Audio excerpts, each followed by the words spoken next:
country, when the pandemic had surrounded us from all sides, the healthcare workers emerged out as the corona warriors and have put in tremendous efforts to save our lives, and especially to mention, they have managed to deliver with limited resource and infrastructure. I congratulate all of them through you, sir, on behalf of this house. Thank you.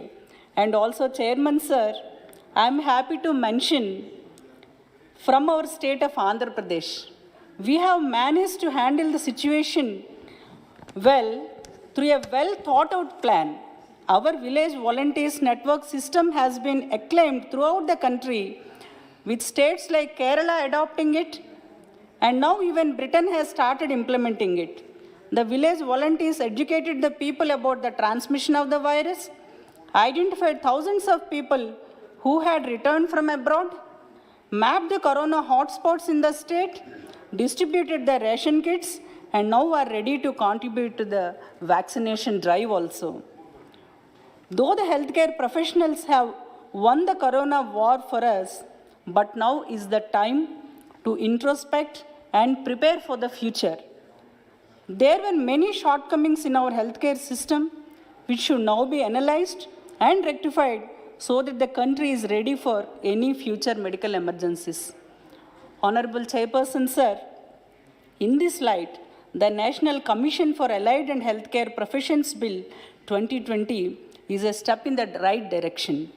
The bill is a path-breaking initiative that has the potential to change the future of healthcare service delivery for the people of this country. In the global landscape, many countries have notified a statutory structure to regulate the education and practice of such allied and healthcare providers. The potential of these professionals can be utilized to reduce the cost of care and to make quality healthcare services accessible to all.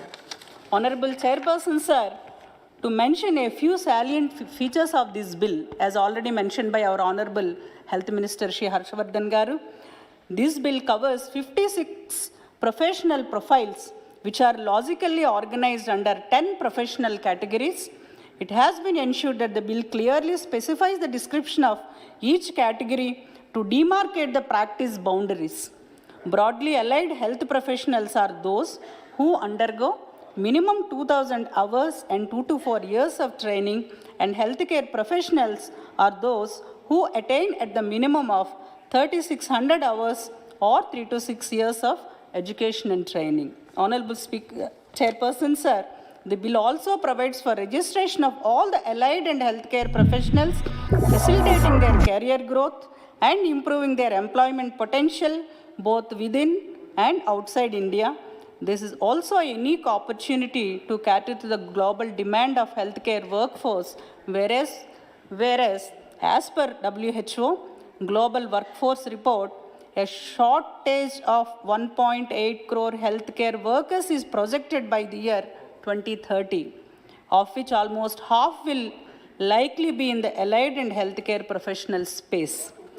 Honorable Chairperson, sir, through you, I want to draw the attention of this House that the Allied Healthcare Professions Bill 2018 was introduced in Rajya Sabha on 31st December 2018, and the same was referred to the Department-related Parliamentary Standing Committee of the Ministry of Health and Family Welfare for its examination and report.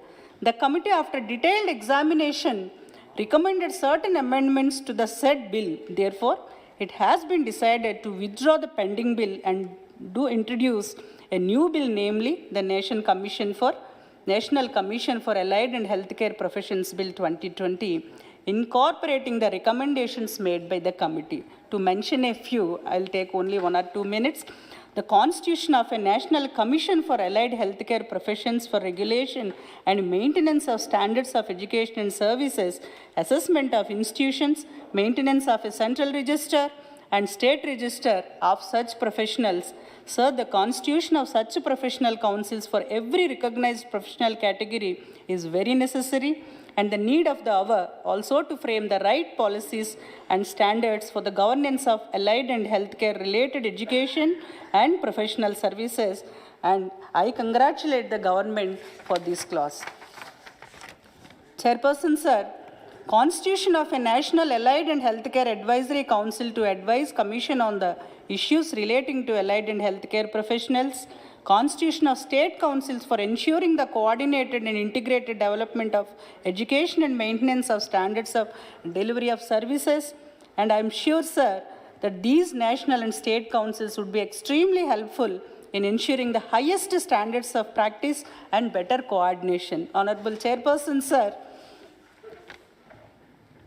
the bill by setting up of Allied and Healthcare Council of India and corresponding state Allied and Healthcare Councils will enable setting of better standards and facilitate the medical profession with basic standards of education, courses, staff qualifications, and examinations. Professionalism can be introduced among the healthcare workers.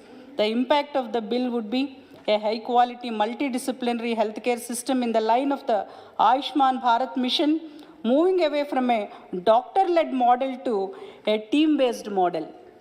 With accessible and affordable care, the skilled and efficient health professionals can reduce the cost of treatment also. At present, there exist many allied and health professionals who remain unregulated and unidentified or else are underutilized. Therefore, through this bill is targeted at the health professionals, but it is going to benefit the whole country. The basic objective is very clear, strengthening the healthcare system of the country. Before I conclude, Honorable Chairperson, sir, our state of Andhra Pradesh, under the dynamic leadership of our Honorable Chief Minister, Shri Y.S. Jagan Mohan Reddy Garu, the state has chalked out a plan with an outlay of 16,200 crores.